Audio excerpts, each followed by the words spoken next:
नारद जी बोले, हे कृपा सिंधु, उसके बाद जागृत अवस्था को प्राप्त उस राजा दृढ़धन्वा का क्या हुआ, तो मुझसे कहिए, जिसके सुनने से पापों का नाश संभव है।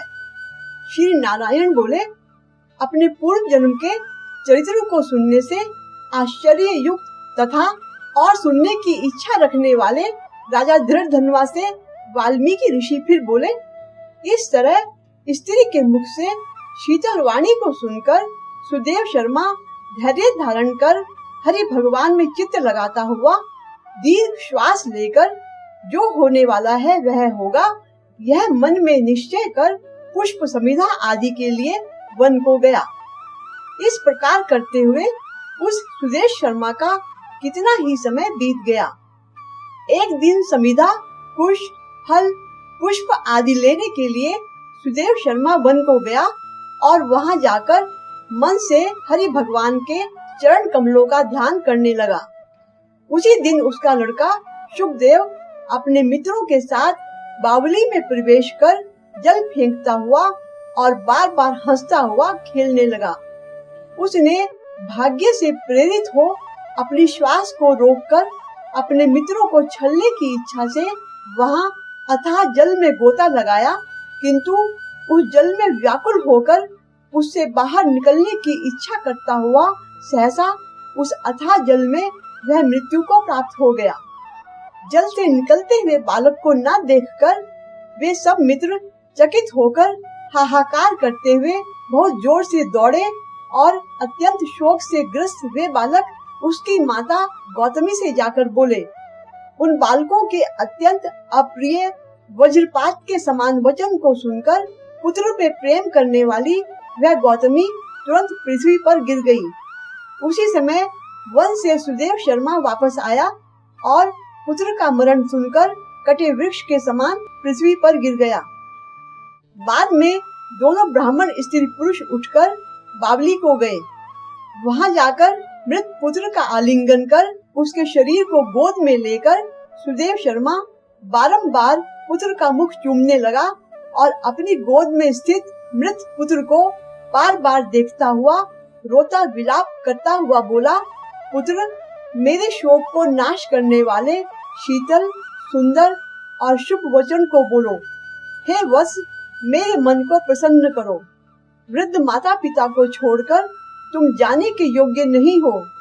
हे वत्स, विद्याध्ययन के लिए तुम्हारा श्रेष्ठ मित्र बुला रहा है और बड़े हर्ष से पढ़ाने के लिए उपाध्याय तुमको बुला रहे हैं।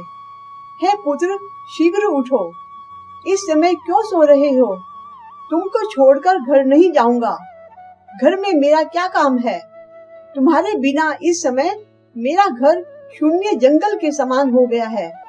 तुमको फल प्रिय हो तो मेरे सामने उठो। यदि नहीं उठोगे तो मैं वन को भी नहीं जाऊंगा। वन में मेरा क्या काम है? मैंने कोई निंदित काम नहीं किया और ब्रह्म हत्या भी नहीं की। फिर किस कर्म के फल से मेरा पुत्र मर गया? अहो ब्रह्मा, तुमने ऐसा करके कौन सा बड़ा फल प्राप्त किया? हे निर्दय, वृद्ध, दीन, मेरे नेत्र को लेकर निर्धन का धन और दोनों स्त्री पुरुषों का सहारा इस पुत्र को हरण करते तुम्हें लज्जा क्यों नहीं होती? सर्वत्र तुम दयालु हो, परंतु मेरे विषय में निर्दय क्यों हो गए? अहो आश्चर्य है, मेरे भाग्य से यह उल्टा कैसे हुआ है? स्वभाव से सुंदर पुत्र की खोज इस समय मैं कहाँ करूं? हे पुत्र, तुम्हारे मुख और सुंदर नेत्र को कहाँ देखूंगा? मेघ जल को बरसाता है, पृथ्वी धान्य को पैदा करती है, पर्वत रत्नों को और समुद्र मुक्तासार मणि को देते हैं, परंतु मैं उस देश को नहीं देखता हूँ जहाँ मरा हुआ पुत्र मिलता हो, जिसके शरीर का आलिंगन कर हृदय का ताप दूर होता हो। हे वत्स, तुम एक बार शीघ्र वचन सुनाओ और दया करो। तुम्हारी माता लज्जा छोड़कर चील के समान अत्यंत विलाप कर रही है। हे पुत्र, उसको देखकर तुमको दया क्यों नहीं पैदा होती है? माता पिता की आज्ञा बिना तुम कभी भी नहीं गए। हे पुत्र, हम दोनों से बिना पूछे ही दूर के मार्ग को गए हो क्या?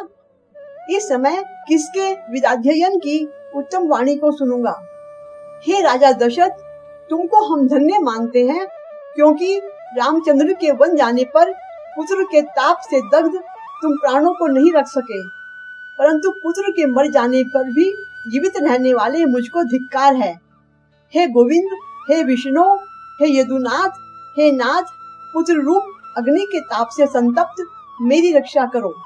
हमारे समान शठ दूसरा कोई नहीं है, जो मैंने देवकी पुत्र श्री कृष्ण के वचनों का उल्लंघन कर पुत्र में दुराशा की।